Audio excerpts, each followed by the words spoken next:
এ বয়সে আর যেচে মার খেতে যেও না। জামাই বাবু, টিকিট ব্ল্যাক করা ছেড়ে দেওয়ার পর আর কোনোদিন কারো হাতে কেলানি খেয়েছি? হেৎ, হেৎ। আরে এরকম একটা মালই তো আমাদের দরকার। একটু ঘেঁটে দেখি, যদি দেখি বডির ওপর অন্য কোনো দলের স্ট্যাম্প পড়েনি, তাহলে আমাদের ঠাপ্পা মেরে দেবো। আমি একটা যুব নেতা তো নাকি, আমার সামনে পড়লে একটু তো ধসবে।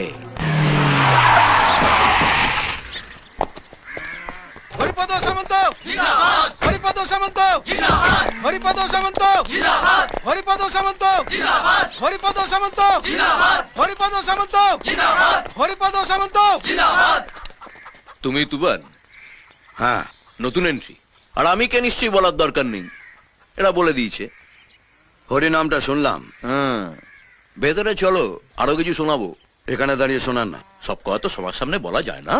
আপনার এই চ্যাংকাদের কাছে তো শুনেছেন কি এই বস্তিতে ঢুকতে গেলে পাসপোর্ট আর ভিসা দুটোই চাই। আছে তো, পাসপোর্ট ভিসা দুটোই আছে। তোরা দাঁড়া। হরিপদ সামন্ত জিন্দাবাদ হরিপদ হরিপদ বসুন, হরিপদ সামন্ত। বলুন কি বলতে চান। লেলিন পড়েছো? কার্ল মার্কস, রামমোহন বিদ্যাসাগর পড়েছি। তারা নিশ্চয়ই জানো ওরা কি করেছে। পারো না তোদের রেকর্ড ভাঙতে? পারবে? এই যে এসে একটা লাফড়া করলে, পার্টির ছেলে হলে তো কিছু হতো না, কিন্তু তুমি পার্টির ছেলে নও। পার্টির ছেলে না হলে কি হবে? কিচ্ছু হবে না যদি আমি তোমার কাঁধে হাতটা রাখি। আমার জয়বাবু অবিনাশ মুখার্জি, বিরাট ক্ষমতা, হেভি পাওয়ার, পায়খানায় তো হাত ঢিল্লিতে। যতদিন না তোমার উপর জামাইবাবু স্ট্যাম্পটা পড়ছে, ততদিন পুলিশ তোমার পেছনে দৌড়বে, পার্টি ছেলেরা তোমার পেছনে দৌড়বে। না খাওয়া সময় পাবে না রে ভাই, দিন রাত দৌড়ে মরতে হবে। আমার পাস্ট জানো? সিনেমার টিকিট ব্ল্যাক করতাম, ব্ল্যাকার উঠতে বসতে পুলিশের ঠেঙানি খেয়েছি। তারপর যেই জামাইবাবু এমএলএ হলো, আমিও দলে ভিড়ে গেলাম জোরে। তা এখন উঠতে বসতে পুলিশকে ধাঁধালি দিচ্ছি। বড় বড় হেক্কার না হলে সব হয় না। বিরাট ঠেক্কার। কত কি হতে পারে জানো?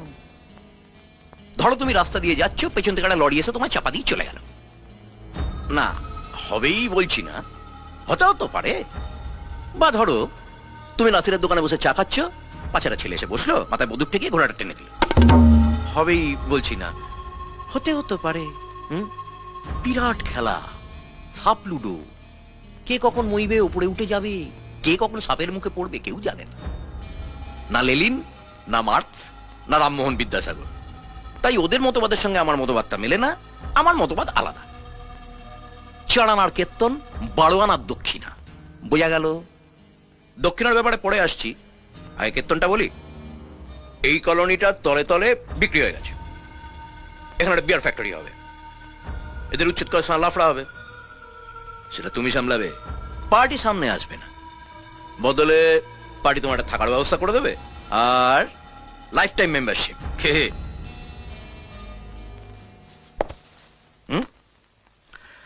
আপনার কীর্তন তো শুনলাম, এবার আমার কীর্তনটা শুনুন। ধরুন আপনি সকালবেলায় কীর্তন গাইতে বেরিয়েছেন, হঠাৎ একজন আপনার পাছায় ক্যাট করে একটা লাথি মারলো, আর আপনি সোজা গিয়ে গুয়ের ডোবায় ঢপ করে পড়লেন।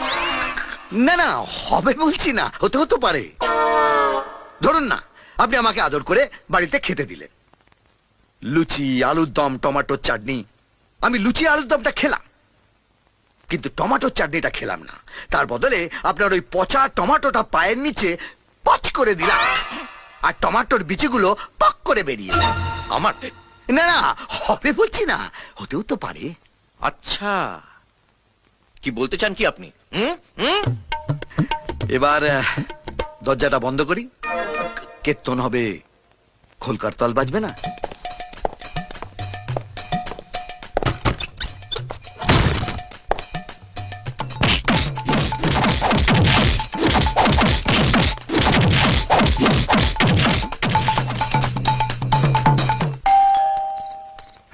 হরিপদ এসে গেছে। তুফানের বডির উপর আমার স্ট্যাম্পটা পড়ে গেছে। ভালো গন্ধ।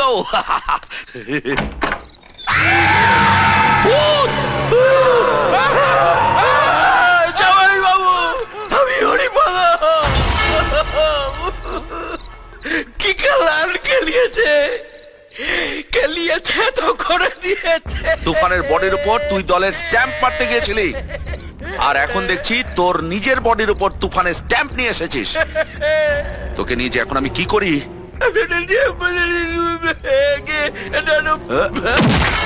অবিনাশ এবার বুঝবে ছেলেকে পেটাবার জন্য বাপ এসে গেছে।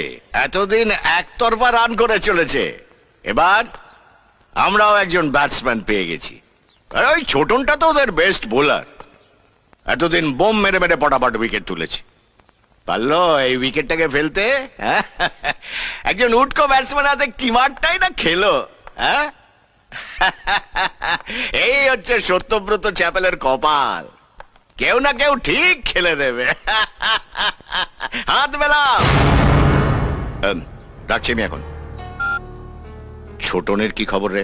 সেটা তো আমার চেয়ে তুমি বেশি রাখো। রাখতে হয়।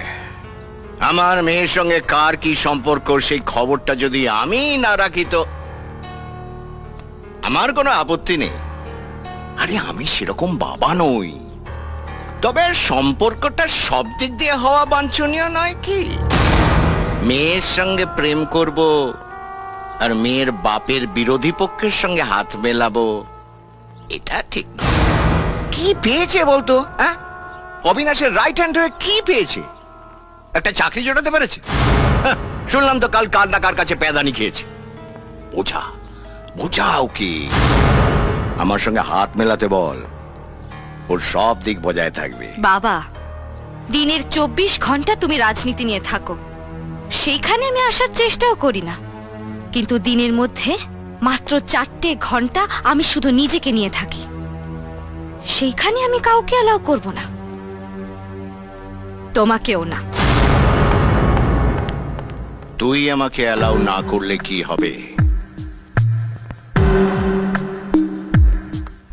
ছোটনের উইকেটটা ফেলতে গেলে তোর মতো স্পিন বোলারই যে আমার দরকার। তোর হাত দিয়ে যে দুসরাটা আমি ফেলাবো, তাতেই ছোটন।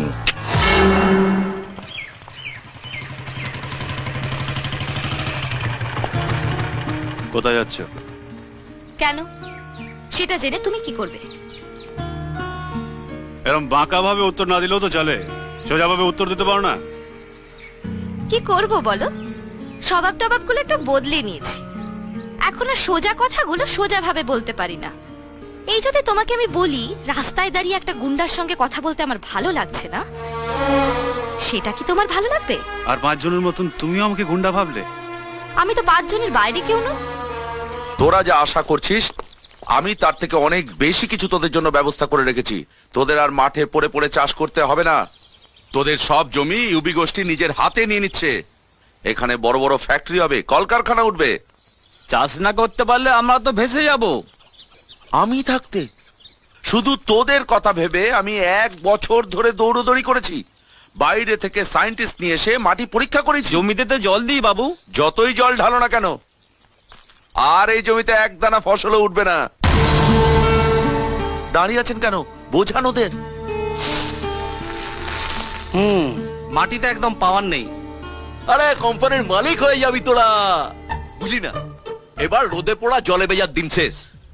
এবার চেয়ারে বসে পায়ের ওপর পা তুলে হাওয়া খাওয়ার দিন আসছে। ঠিক আছে, আসুন। হ্যাঁ হ্যাঁ, কিরে বুঝলি তো? হ্যাঁ আসছি। হ্যাঁ হ্যাঁ হ্যাঁ, ভালো থাকিস। হ্যাঁ হ্যাঁ। আচ্ছা জয়বাবু, ভিত্তিপ্রস্তরের দিন একটা বড় সাইজের গণেশ পুজো করলে হতো না? ধ্যাৎ, এবার সবার মাঝখানে এমন একটা দেব না, শালার যুবনেতা হয়েছে, কিচ্ছু নিয়ম কানুন জানে না। শোনো, আমি পুজো টুজো মানি না। হ্যাঁ, আমি একটা সাংস্কৃতিক বিপ্লব আনার চেষ্টা করছি। বিপ্লবের কিছুই তো বোঝে না। চলো। কি হলো, আবার থামলি কেন? ওহো, আচ্ছা, টায়ার পাংচার হয়ে গেছে স্যার। জানতাম জানতাম এরকম কিছু একটা হবে। গন্ধ কখনো মিথ্যা বলে না। নিশ্চয়ই নিশ্চয়ই আশেপাশে কোথাও বিড়ালটা আছে। জয়ু, জেসে বিড়াল নয়, এ শালা বড় সাইজের। হুলো, কথা শুনিনি তো দিয়েছে টায়ার পাঞ্চার করে